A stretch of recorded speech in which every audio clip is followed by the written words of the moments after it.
Hello and welcome to this quick and hopefully handy video on how to annotate a vocal score.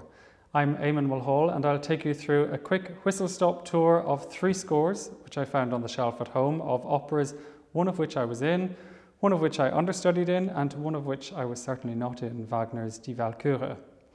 Nevertheless, all scores are marked up and we can investigate some of the scribbles on those scores and find out what they mean. So why would you keep notes on your score? Keeping and annotating notes on your score can provide clarity at the varying stages of role preparation, from the learning, from the studio, from singing lessons, through language coaching, into rehearsal process of production rehearsal process, and indeed in public performance.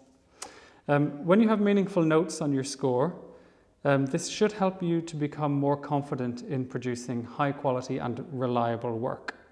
We all have our own ways of writing up scores, much like we have our own way of writing a shopping list, so there's no right or wrong way of doing this, but there are some moments where we have a standardized way of notating a score, and other moments where you can write whatever is particular to you.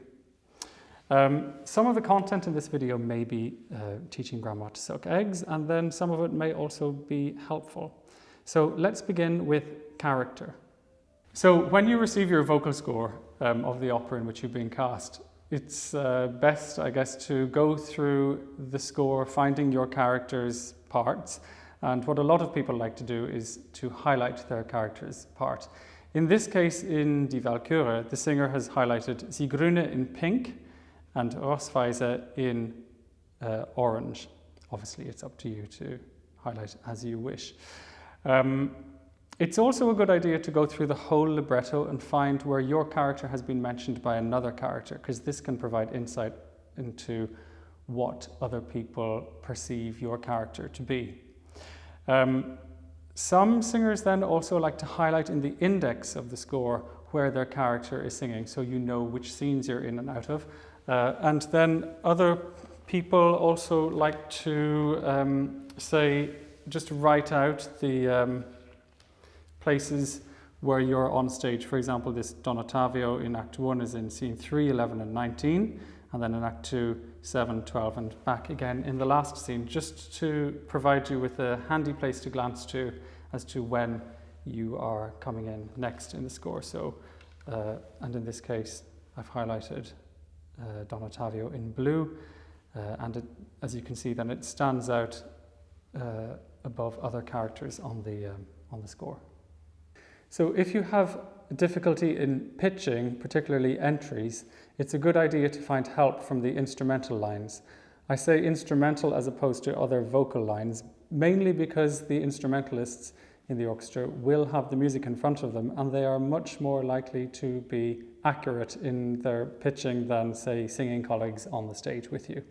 So, for example, here we have the tenor comes in on a B, which I found tricky to find anywhere within this chord cluster. So then I listened out for the D and the G in the bass line of the strings of the orchestration, and then that in turn could help me pitch the B in this instance. So it's literally a case of circling the helpful note and drawing a line up to where you want to come in. So another area that can be tricky is pulse and beats in the bar. In this instance here, I've got 3 and 2 over 4, which is essentially 5/4 in a bar. And because this was tricky to sing, I've literally written the beats over the notes as 1, 2, 3, 1, 2, 1, 2, 3, 1, 2. Here, where we move on to essentially 6/4, it was more important, well, for me at the time, I felt, of course, this will depend on how you feel it, but I found it more important that I just felt the pulse here, as in 1, 2, 3, over the 6/4 bar. So I haven't put the numbers in, but just putting these marks in like this so you know where those pulses land in the bar is helpful. So it's either pulsing, like here, or the beats in the bar. Cuts. This is one of the instances where we do have a standardized way of notating a cut.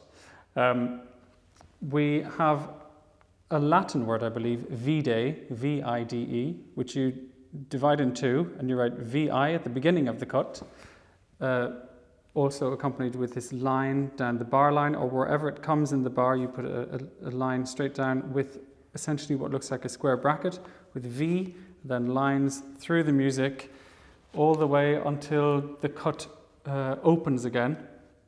And then you put another line down where the cut opens and write day. So I did look this up online, and some people said the vide could come from French vide, meaning empty, and other people said no, it's a Latin term, or it could come from the Italian vide, which is to see or to refer to. Whichever one it is, which I'm not sure it is, it's the standard way of marking a cut. So, pronunciation. If you're singing in a foreign language, you will invariably have notes from the language coach on the production. And in order to notate these accurately, it can be a good idea to write out the IPA under the score or over the score, wherever there's room in the score, so that you can refer to this as well in rehearsal. You may not necessarily have to do it throughout the score, but it's a good idea to write it out in moments where you have had notes from your language coach. Where systems can be confusing, if you've gotten used to a certain rhythm of systems in an edition. For example, here we have 2 systems on each page, which has built up a rhythm and you've gotten used to that. And then suddenly there are 3, which is slightly confusing. It's a good idea to put 2 lines between each system so that you know where the lines, so that you don't skip parts of the score. So singing rhythmically, in ensemble singing particularly, and placing of consonants is important, that it's done as an ensemble collectively. We can annotate, for example, final consonants as to where they are to be placed by writing them visually where they will come, where the conductor has asked for them to come. So for example, the T in this word, Gebot, is on the 4th beat of the bar. So we've annotated this with an arrow forward to a line where the 4th beat is, accompanied with a T on top of the 4th beat in this particular example here. So tricky corners where tempo can change. This is one of my favorites, where people draw a pair of spectacles on the score, which often means look up and make contact with the conductor so you know that you're on the same vibe as with the collection of musicians and singers. Some people like to do a triangle with an exclamation mark in the middle, that works equally well, but this one is, I've seen on many people's scores, this kind of pair of glasses. So time signature, as opposed to what the conductor is beating. In this example, we've got a 4/4 bar, but the tempo is pretty quick and the conductor is beating in 2. So it can be a good idea to write what beat the conductor is beating a section in 2, in 3, and 4, so you know where you're going with the tempo. So marking stage directions can often be done in shorthand, but let's go through some of the terms in stage directions so that we know where we're at, and we can talk about differences in different countries as well as to what places of the stage are referred to. If we look here at this diagram, we see the auditorium is out here. This is then called downstage. This is center stage and upstage. So if you're asked to travel upstage, it's away from the audience, and if you're asked to travel downstage, it's towards the audience. Then we also have stage right, which is the house left, but in Britain this is mostly referred to as stage right. In other countries it can be referred to as house left, but here in Britain it's mainly stage right and stage left. Stage left is generally prompt side, again normally called stage left in Britain. And then we have on stage and off stage. They're pretty self-explanatory.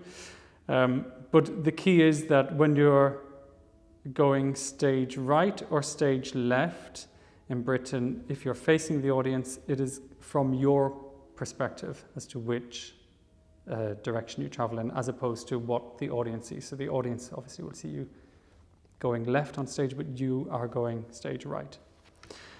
So in terms of shorthand of this, then we can call this upstage right, upstage center, upstage left, center stage, stage right, stage left, downstage right, downstage left, and downstage center.